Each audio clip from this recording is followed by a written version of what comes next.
Sedang dalam solat itu Nabi mengarahkan kiblatnya ke arah Ka'bah, berarti terjadi perubahan kiblat. Fanharafu, mereka juga mendengarkan seruan ini. Fanharafu, mereka langsung merubah arah mereka. Wa hum ruku'un fi salatil asr, mereka masih dalam keadaan posisi solat waktu solat asar. Jadi sekali lagi dikatakan, orang yang tidak solat boleh menegur, boleh meluruskan, boleh membantu, boleh mengingatkan, ya, orang yang sedang solat. Bila orang sedang solat itu lupa, atau orang sedang solat itu salah, orang yang sedang solat itu mungkin butuh apa, keperluan sesuatu apa, orang luar boleh intervensi. Umpama lagi kita datang, kita lihat orang solat enggak ada di atas sejadah, kita datang bawa sejadah, bentangkan sejadah, kita datang kasih sutra di depannya, silahkan. Semuanya itu boleh dilakukan dan tidak dianggap mengganggu orang yang sedang solat. Bismillahirrahmanirrahim. Assalamualaikum warahmatullahi wabarakatuh. Semoga tetap istiqomah, semoga tetap sabar di jalan dakwah, semoga tetap tampil paling di depan untuk merubah peradaban akhir zaman menuju kepada yang Allah cintai. Amin ya rabbal alamin. Mari kita puji Allah Subhanahu wa taala, kita ucapkan alhamdulillah bi ni'matihi tatimmus shalihah. Kemudian salawat beserta salam kita ala habibina wa sayyidina Muhammad Rasulillah sallallahu alaihi wasallam wa ba'd. Saudara dan sahabat seiman, hamba-hamba Allah yang kami cintai, mari kita bacakan hadis yang kelima dari Arba'in Maqdisiyah, 40 kumpulan hadis tentang masalah Baitul Maqdis. Hadis yang kelima masih menguatkan hadis yang nomor 3 dan nomor 4, yakni tentang peralihan dan perubahan kiblat. An Abdullah bin Amru, dari Abdullah bin Umar, qala an Abdullah bin Umar qala bainan nas bi Quba fi salatis subuh, ketika manusia masih di Kuba waktu pelaksanaan salat subuh, idh ja'ahum atin, tiba-tiba datang orang yang datang, faqal, dan dia menyeru, inna Rasulullah sallallahu alaihi wasallam qad unzila alaihi lailata Qur'anun, sesungguhnya malam tadi Nabi Muhammad sudah turun kepadanya satu ayat dari Al-Quranul Karim. Wa qad umira ayastaqbilal Ka'bah, di mana di dalam ayat itu diperintahkan agar kiblat sekarang menuju ke arah Ka'bah. Wa kanat wujuhum ila Syam, padahal orang yang sedang solat itu wajah mereka sedang menghadap ke arah Syam. Syam itu adalah Syam, yaitu Palestina, Baitul Maqdis pada hari ini. Fastadaru ilal Ka'bah, langsung mereka muter ke arah Ka'bah. Jadi ternyata dari hadis ini kita dapatkan informasi bahwa ini hadis yang Sahih Bukhari, ya. Di dalam Sahih Al-Bukhari dan juga Sahih Muslim, Ad-Darimi dan banyak riwayat lainnya, dan ini hadisnya adalah hadis yang sahih. Baik, saudara dan sahabat seiman, informasi seperti dalam Abdullah bin Umar ini menyampaikan, tiba-tiba datang seorang laki-laki menginformasikan kepada yang sedang solat di Kuba bahwa malam tadi sudah turun ayat kepada Nabi Muhammad SAW. Isi ayatnya adalah menghadapkan kiblat tidak lagi ke Baitul Maqdis, ya, tetapi sudah ke Ka'bah.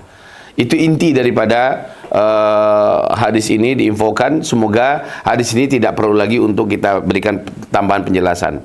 Hanya pengetahuan kita, ternyata hadis tentang perintah turunnya ayat yang memerintahkan beralih dari kiblat Baitul Maqdis ke arah Ka'bah itu di malam hari turun ayatnya, di mana di waktu subuh orang yang di Kuba, akhirnya ketika itu mereka masih sedang menghadap ke arah Baitul Maqdis, akhirnya mereka langsung robah. Ini ilmu buat kita. Umpama nih, kita sholat, mungkin kompas kita rusak, mungkin arah panduan bintang di malam hari tak nampak, mungkin saja kita memang di tempat yang tidak tahu arah kiblatnya mana yang benar, ya. Lalu kita mencoba berijtihad. Sedang solat ada orang tempatan yang tahu bahwa arah kiblat kita salah, lalu dia berkata, jadi boleh nih, ya, ini ilmu fikihnya, ada orang luar meluruskan sesuatu yang salah dari solat kita.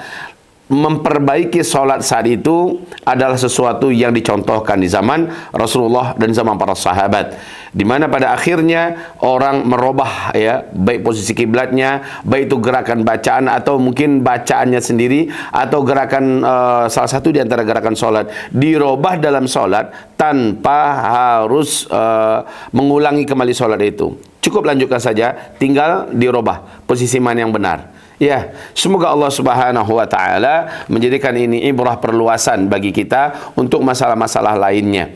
Bahwa di bidang solat saja yang menjadi rukun dalam Islam, boleh, ya, melakukan perubahan di tengah jalan kepada yang lebih baik. Dari yang baik kepada yang lebih baik, silahkan. Maka ini diambil keluasan dalam pengertian yang seluas-luasnya. Dalam bidang apa saja, di bidang yang mulia dan baik-baik lainnya. Barakallahu fikum. Hadis yang berikutnya, hadis yang ke-6, tentang keutamaan sahabat yang solat menghadap dua kiblat. Nah, di dalam hadis ini dari Barra qala lamma qadima Rasulullah SAW lil Madinah shalla nahwa Baitul Maqdis 16 atau 17 syahran. Nabi Muhammad SAW waktu datang ke Madinah Al-Munawwarah, salat 5 waktunya masih menghadap ke arah Baitul Maqdis selama 16 bulan atau selama 17 bulan. Wa kana yuhibbu ayyuwajjiha ila al-Ka'bati, dan sangat ingin di hatinya semoga kiblat itu adalah ke arah Ka'bah. Fa anzalallahu ta'ala, lalu Allah menurunkan ayat, qad nara taqalluba wajhika fis sama' falanuwalliyannaka qiblatan tardaha. Al-Baqarah ya 144. Sungguh kami melihat wajahmu bolak-balik menghadap ke arah langit, hai Muhammad, dan engkau menengadahkan tanganmu berdoa. Maka pasti kata Allah, kami benar-benar akan alihkan kiblatmu ke arah kiblat yang engkau inginkan, yaitu Ka'bah. Fawajjaha nahwal Ka'bah. Mendengarkan ayat ini turun, Nabi SAW langsung memutar arah wajahnya, badannya ke arah Ka'bah. Wa shalla ma'ahu rajulun al-'asr. Pada masa itu ada seorang laki-laki ikut salat bersama beliau, ya, juga salat asar, ya. Kemudian thumma kharaja famarra ala qaumin al-ansar. Kemudian laki-laki ini keluar setelah selesai solat bersama-sama, dia keluar.